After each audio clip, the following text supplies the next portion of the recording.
제가 왜 천국과 지옥의 이야기를 하느냐 하면, 오늘 말씀을 나눌 베드로전서는 그 전체 이 서신 가운데 종말론적 신앙이 흐르고 있습니다.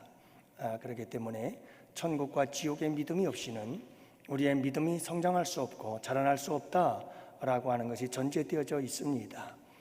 여러분, 우리 기독교에서 천국과 지옥에 대한 믿음이 없다면 그것은 우리 기독교인이 아닌 것이고, 아직 여러분 기독교가 만약에 천국과 지옥이 없다고 말한다면 기독교는 그냥 도덕적이고 윤리적인 종교에 불과할 것입니다. 좀 더 도덕적이고 윤리적인 사람이 되자, 좀 더 착하고 선한 사람으로 살자라고 말하는 그런 종교로 전락하게 될 것입니다. 그러나 우리는 분명히 천국과 지옥이 있음을 믿고 그 안에서 우리의 믿음과 성장은 자라나야 합니다.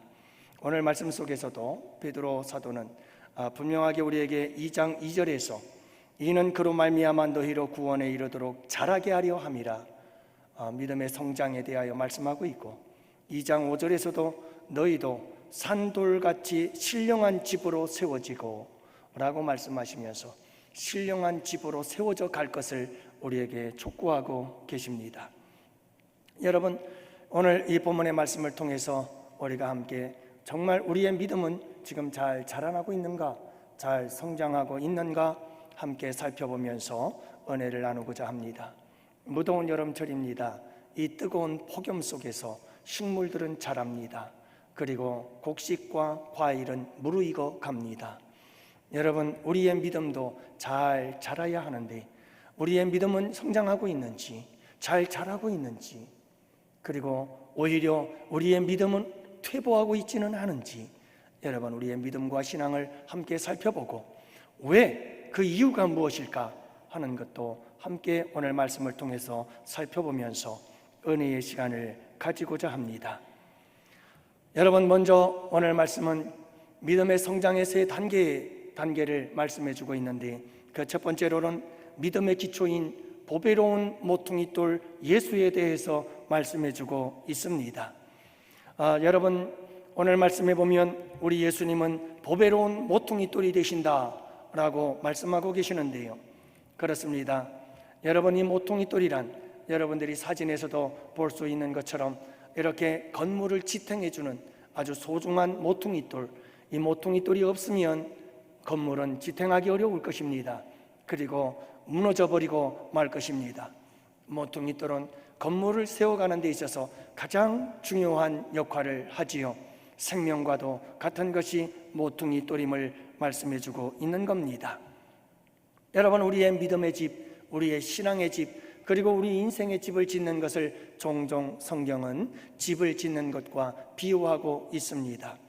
여러분, 우리의 믿음이 잘 자라려면 이 모퉁이돌이 든든해야 하고, 이 모퉁이돌을 귀하게 여길 때 여러분, 우리의 집은 든든히 서갈 수가 있다라고 하는 것을 말씀해 주고 있는 것이죠. 여러분, 우리의 인생의 집을 우리는 짓고 있습니다. 지금 우리는 신앙의 집을 짓고 있습니다. 이 믿음의 집, 신앙의 집과 우리 인생의 집을 짓는 데 있어서 여러분들의 모퉁이돌, 이 집을 튼튼하게 세워주고 지탱해 줄 수 있는 생명과도 같은 이 모퉁이돌을 무엇으로 삼고 있는가라고 하는 겁니다.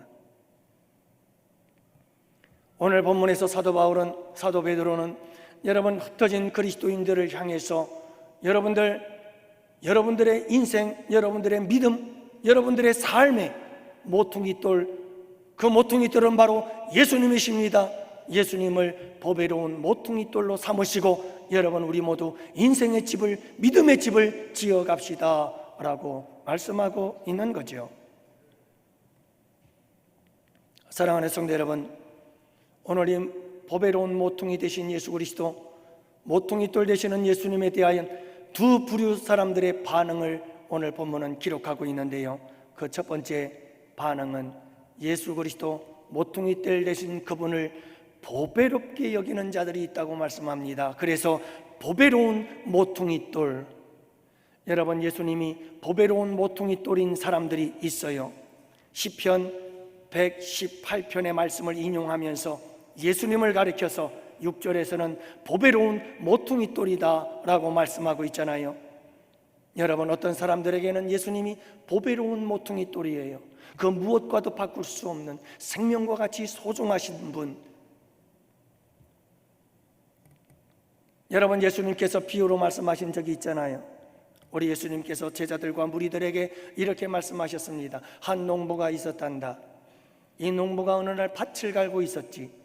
밭을 갈다가 그만 땅 속에 묻힌 보화를 발견했단다.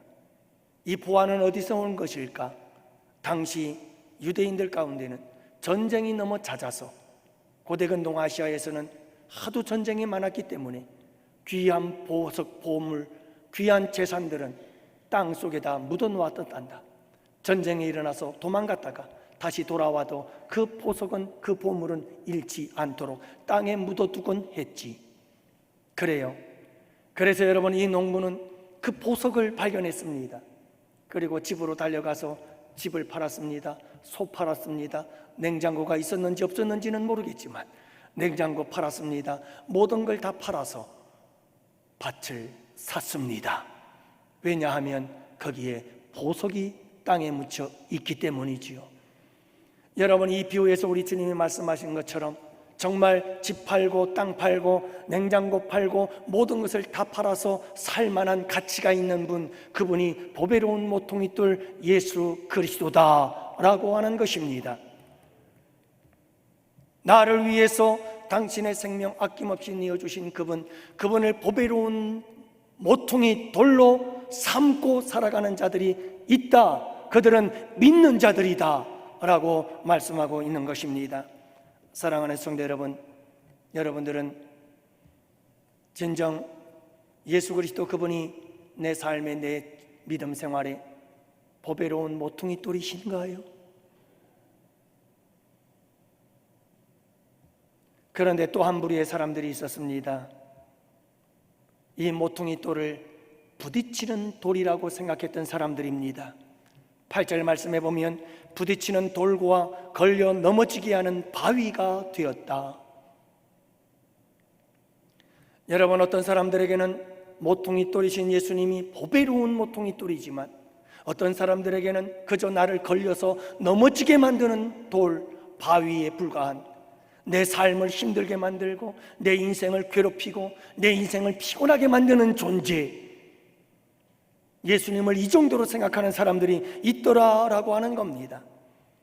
이들을 가리켜서 7절에서는 믿지 아니하는 자, 8절에서는 말씀에 순종하지 아니하는 자라고 말씀하고 있지요. 여러분들에게 질문을 던집니다. 나는 과연 어디에 속한 부류의 사람인가? 예수 그리스도, 그분이 나에겐 내 인생의 모든 것을 바쳐서 살만한 가치가 있는, 내 인생의 전부가 된 보배로운 모퉁이 돌이신가? 아니면 내 인생을 힘들고 피곤하게 만들고 나를 걸려 넘어지게 만드는 그저 돌에 불과한가? 오늘 9절은 이렇게 시작합니다. 그러나 너희는, 사도 베드로는 흩어진 그리스도인들을 향해서 말씀하고 있습니다.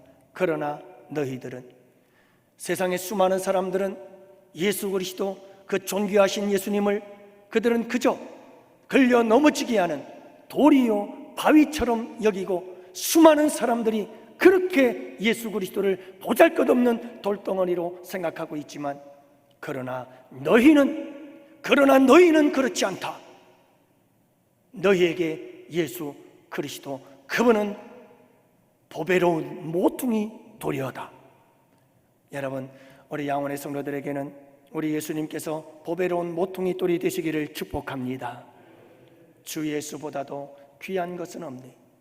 제가 찬양을 잘합니다만 목소리가 시원찮아서 오늘은 찬양을 못하고 가사만 읽습니다. 주 예수보다도 귀한 것은 없네. 이 세상 부귀와 바꿀 수 없네. 주 예수보다도 귀한 것은 없네. 이 세상 행복과 바꿀 수 없네. 유혹과 핍박이 몰려와도 주를 섬기는 내 마음 빼앗을 수가 없네. 여러분, 예수님이 진정 이렇게 보배로운 모퉁이 돌이 되어지고 있나요? 그분을 진정 보배로운 모퉁이 돌로 모시고 살아가고 계시나요? 그렇다면 우리의 믿음은 성장합니다.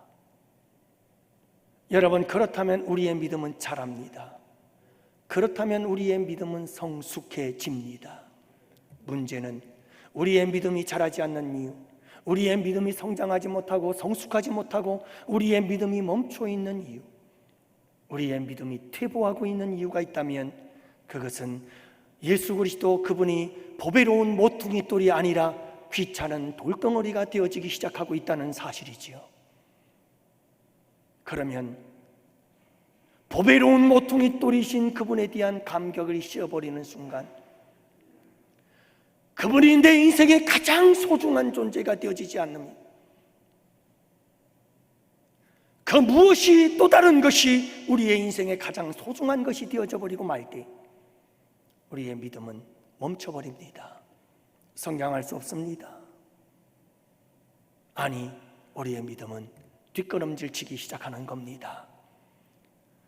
주 예수보다도 귀한 것은 없다고 고백하면 고백할수록 우리의 믿음은 아름답게 성장하기 시작할 겁니다. 힘있게 성장하기 시작할 것입니다. 사랑하는 양원의 성도 여러분, 지금 우리의 믿음은 자라고 있나요? 그렇다면 다시 한번 우리의 삶 속에서 이 찬양의 고백이 우리의 고백이 될 수 있기를 원합니다. 주 예수보다 귀한 것은 없네.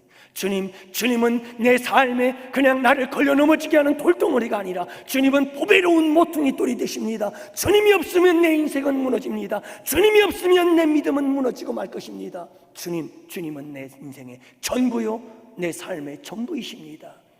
여러분, 이 고백이 되살아나고 그럴 때 우리의 믿음이 다시 한번 자라나게 되어지는 역사가 있기를 축복합니다. 두 번째로는 여러분, 예수님이 우리의 보배로운 모퉁이 돌이 되심을 고백할 때에 우리에게 놀라운 변화가 일어나는데 그 변화는 신분의 변화가 일어나게 되어집니다. 그것은 바로 택하신 족속이, 왕같은 제사장이, 거룩한 나라요, 하나님의 소유된 백성이라. 여러분, 이 놀라운 신분의 변화의 역사가 우리 가운데 일어났습니다. 그렇다면 여러분, 우리는 이 신분에 걸맞는 아름다운 삶을 살아내야 할 것입니다.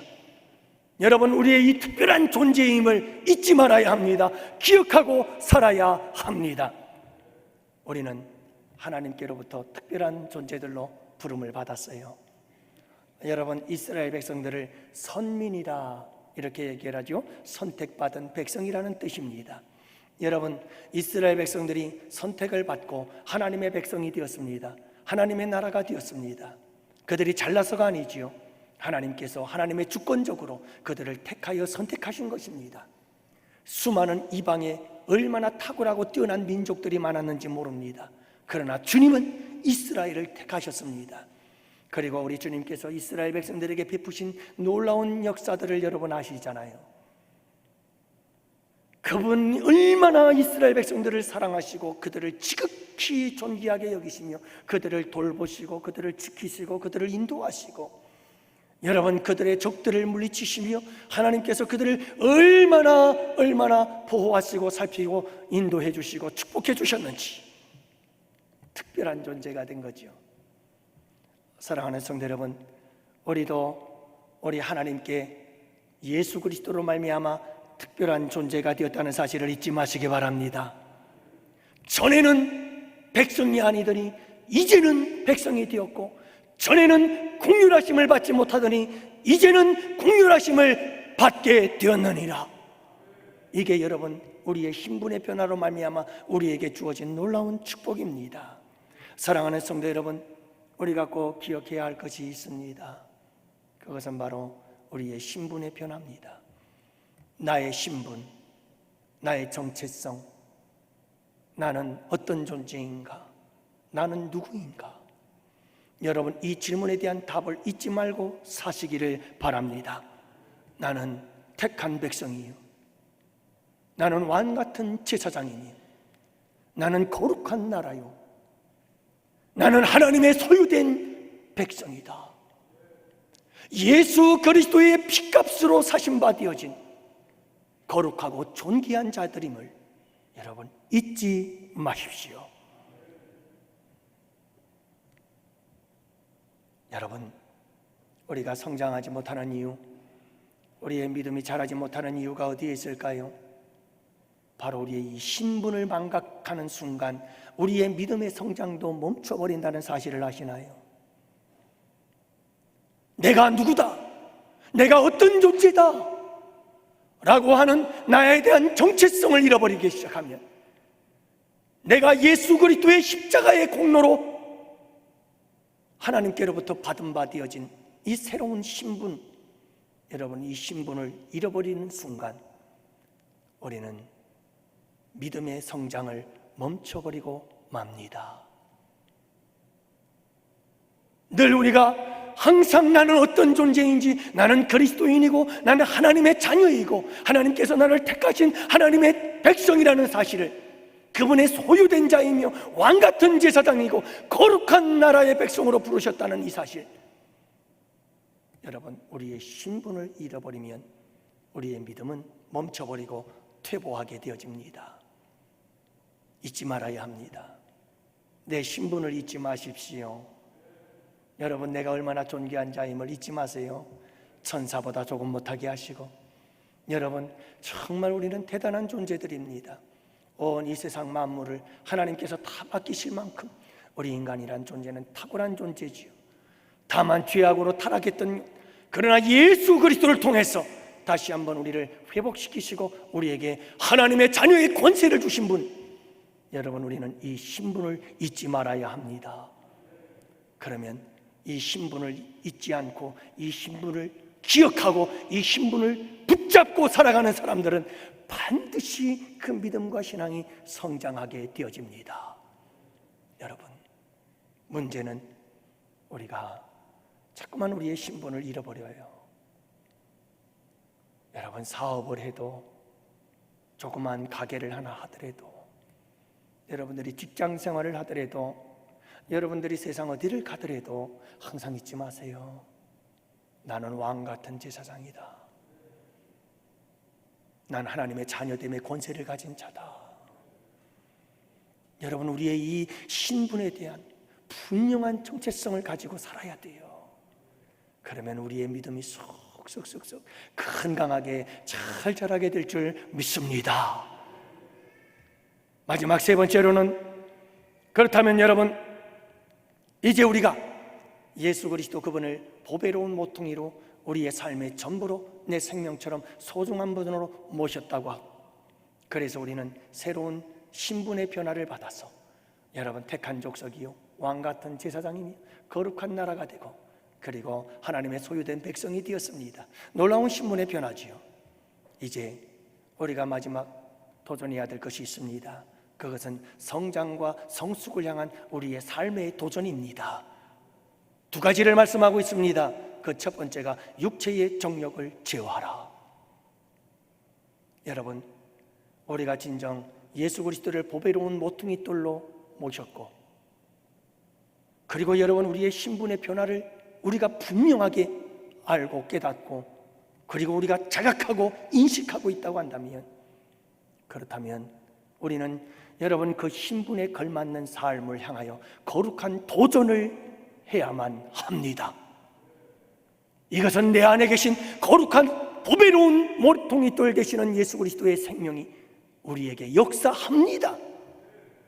그분이 내 안에 있고 내 신분이 변화되어졌다고 한다면 우리는 당연히 거룩한 삶에 도전을 할 수밖에 없습니다. 그것이 바로 육체의 정욕을 제어하는 것입니다. 육체의 정욕은 옛사람의 모습입니다. 예수님을 만나기 전에 우리의 타락한 인간의 모습입니다. 이 육체의 본능이 무엇일까요? 갈라디아서에서는 이 육체의 일들을 이렇게 기록하고 있습니다.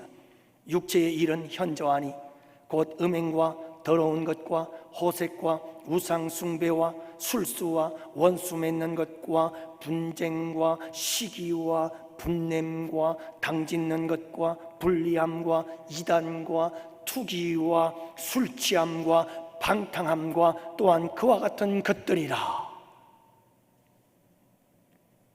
예수 믿기 전에 우리는 이것을 따랐습니다. 이것을 즐겼습니다. 이것들과 함께 기뻐하며 즐거워했습니다. 이와 같은 육신의 정욕을 따라 살아가는 것도 아무런 죄책감 없이 살았습니다. 그러나 이제 보배로운 모퉁이 돌 예수 그리스도를 우리의 구주로 영접했습니다. 그리고 우리의 신분이 변화되었습니다. 우리는 이제 죄의 종이 아니라 하나님의 자녀됨의 권세를 가졌습니다. 그러므로 이제 우리의 삶은 육체의 정욕을 따라 사는 삶이 아니라 육체의 정욕을 제어하는 삶을 향하여 도전하고 또 도전하는 자들이 되었습니다. 여러분, 여기까지 우리는 성장하고 자라나야 합니다. 육체의 정욕을 향한 우리의 거룩한 도전이 멈추면 우리의 믿음의 성장도 멈춰버립니다. 세상과 악한 사탄 마귀는 끊임없이 우리의 이 육체의 본능을 충동질하고 자극합니다. 그래서 다시금 옛사람의 모습으로 돌아가도록 우리를 선동하지요. 그러나 여러분, 우리는 예수 그리스도의 십자가를 바라보면서 우리의 연약함을 아뢰며 성령의 역사하심, 성령의 충만함을 간구하면서 성령의 능력 안에서 여러분 육체의 정욕을 제어하고 승리할 수 있는 우리 영혼의 성도들이 되시기를 축복합니다. 육체의 정욕을 이길 힘은 보혈의 능력, 주의 보혈, 정결한 마음을 얻게 하니 참 놀라운 능력이로다. 여러분, 우리 육체의 정욕을 이길 힘은 예수 그리스도 십자가의 보혈의 능력인 줄 믿습니다. 예수님의 십자가에 바라보십시오. 나를 위해서 이 육체의 정욕에 붙잡혀서 육체의 정욕의 노예로 살다가 영원히 육체의 사람이 되어 지옥불에 떨어질 우리를 다시 살리시려고 십자가에서 당신의 생명을 아낌없이 내어주신 그분, 그 십자가를 바라보신다면 우리가 어떻게 또다시 육체의 정욕의 사람으로 빠져들 수 있을까? 그 십자가를 바라볼 때마다 우리는 이 육체의 정욕을 미워하고 증오하고 혐오하며 육체의 정욕과 싸워 나아가게 될 것입니다. 7번 넘어져도 다시 일어나 성령님을 의지하고 십자가 바라보며 이 거룩한 정결의 삶을 향하여 도전하게 될 것입니다.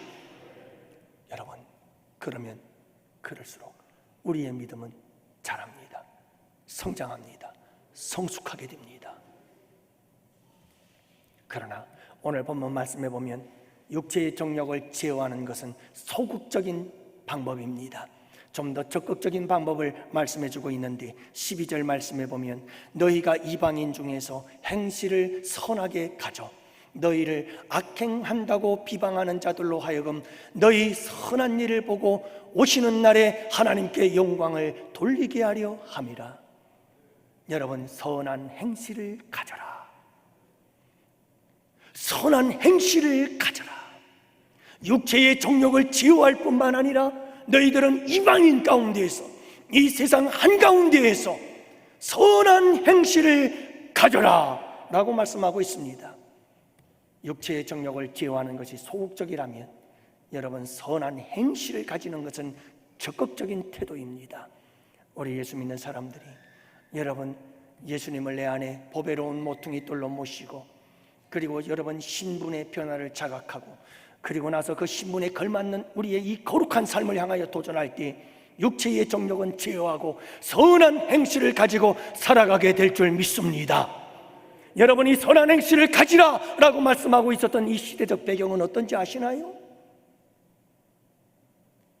당시 그리스도인들은 로마 황제들에 의해서 말할 수 없는 핍박을 당하고 있었습니다.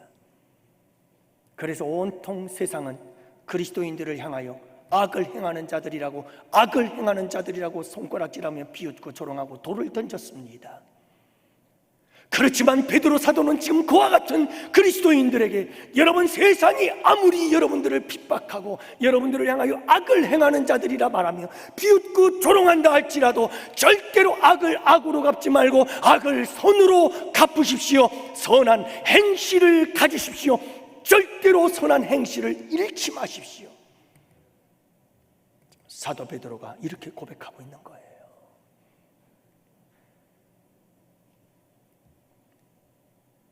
사랑하는 성도 여러분, 베드로전서 2장 21절 이하의 말씀에 보면 우리 예수님께서 우리에게 본을 주셨습니다. 본을 보여주셨는데, 여러분, 선한 삶이 무엇인지를 본을 보여주셨는데 이렇게 기록하고 있습니다.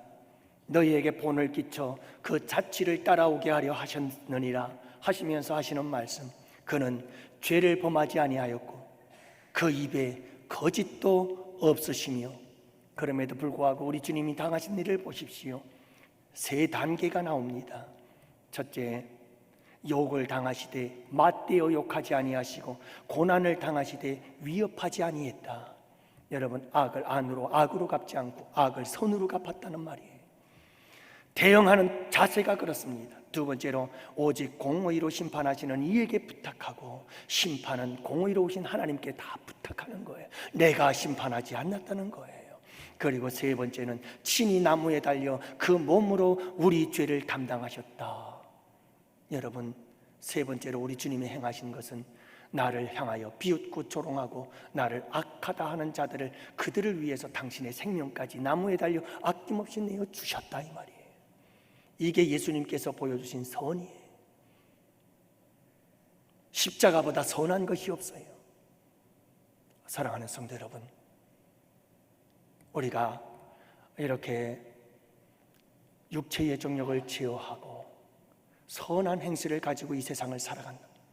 끊임없이 이 삶을 향하여, 이 거룩한 삶을 향하여 도전하고 또 도전하고 또 도전한다면 우리의 믿음은 계속해서 자랍니다.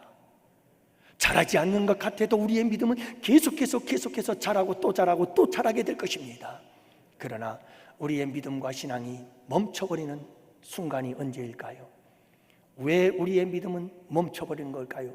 성장을 멈춘 채 왜 오히려 퇴보하며 죽어져 가고 있는 걸까요? 이유는 간단합니다. 거룩한 삶에 도전이 없습니다. 육체의 정욕을 제어하고자 하는 거룩한 열망이 식었습니다. 선한 행실을 가지고 살고자 하는 이 거룩한 열망이 식어져 버린 겁니다. 도전이 없습니다. 아무런 생각이 없습니다. 여지 없습니다. 우리의 믿음은 곤두박질합니다. 사랑하는 성도 여러분,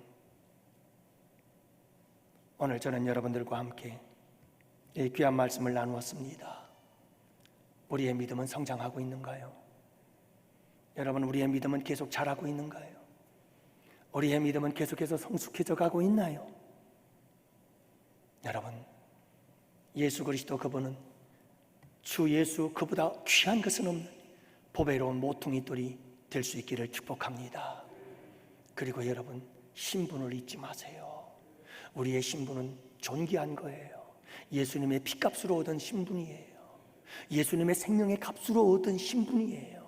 이 하나님의 자녀됨의 거룩한 신분, 여러분 잊지 마세요. 이 세상 어디를 가도 나의 신분, 나의 정체성을 잊지 말고 사세요. 그리고 마지막 세 번째로는 그 신분에 걸맞는 거룩한 삶을 도전하세요. 육체의 정욕을 제어하십시오. 선한 행실을 가지십시오. 이 일에 대한 거룩한 열망을 가지고 도전하며 나아가십시오. 그러면 멈추었던 우리의 성장이, 우리의 믿음이 다시 성장하게 될 것입니다. 우리 교회의 전체의 믿음과 영적 믿음이 성장하고 자라나게 될 것입니다. 이 축복의 역사가 일어나서 여러분 믿음대로 될지어다. 큰 믿음을 가졌노라. 우리 주님께 칭찬받고 주님의 놀라우신 은혜와 축복의 주인공들이 되시기를 주님의 이름으로 축원합니다. 기도합시다. 아버지 하나님, 감사합니다. 오늘도 우리 아버지 하나님께서 주신 귀한 말씀 붙잡고 이제 7월이 지나고 8월이 시작됩니다. 이 8월 한 달도 우리 주님께서 붙들어 주시어서 우리 양원교회 성도님들 한 사람 한 사람, 그리고 우리 모든 우리 양원교회 성도들 다 함께 더불어서 아름다운 믿음의 영적인 성장과 성숙의 역사가 이루어지게 하여 주옵시되, 천국 가는 그날까지 우리의 이 믿음과 영적인 성장과 성숙이 멈추지 아니하도록 도와주시고 퇴보치 아니하도록 주님 도와주시며, 독수리가 날개침같이 날아오르는 우리의 믿음 생활이 되게 하여 주옵소서. 아버지께 이 한 달을 부탁합니다. 주님 붙들어 주옵소서. 건강을 지켜주시고 경제 활동을 지켜주시옵소서. 인간 관계를 붙잡아 주옵시며 가정을 붙잡아 주시옵시고, 아버지 하나님 직장을 붙들어 주시기를 원하오며, 또한 아버지 하나님 우리 양원교회를 굳게 주님의 강하신 오른손으로 붙잡아 주옵소서. 그 무엇도 흔들지 못하게 하여 주시옵소서. 감사하옵고 오늘도 귀한 예물 드렸습니다. 11조 주정헌금 감사 1,000번 장학 건축 선교 헌금 성미까지 정성 담아 드렸습니다. 반주자로 섬김, 교사로 섬기며 찬양대 찬양단으로 섬기고 방송위원으로, 또한 아버지 하나님 차량 안내 주방에서 아버지 하나님 그리고 교회 구석구석 청소하면서 섬긴 손길 가 하나하나가 거룩한 예배인 줄 믿습니다. 아버지께서 받아 주시옵소서. 그리고 주님 때를 따라 필요를 따라 채우시고 공급하시고 인도하시고 지키시고 보호하시는 귀한 은혜와 축복으로 이달 한 달도 함께하여 주시옵소서. 이제는 우리 주 예수 그리스도의 구속의 은혜와 하나님 아버지의 사랑하심과 성령님의 교통하시고 인도하심이 이곳에 모인 주의 백성들 머리 위에 가정 위에 생업 위에 우리 양원교회와 양원교회에서 협력하는 국내의 교회와 선교지와 기관들 위에와 사랑하는 조국 대한민국과 또한 군 복무 중에 있는 사랑하는 아들들, 그리고 아버지 하나님 유학 중 출타 중에 있는 양원의 지체와 권속들 머리 위에 이제로부터 영원토록 함께 있을지어다. 아멘, 아멘, 아멘.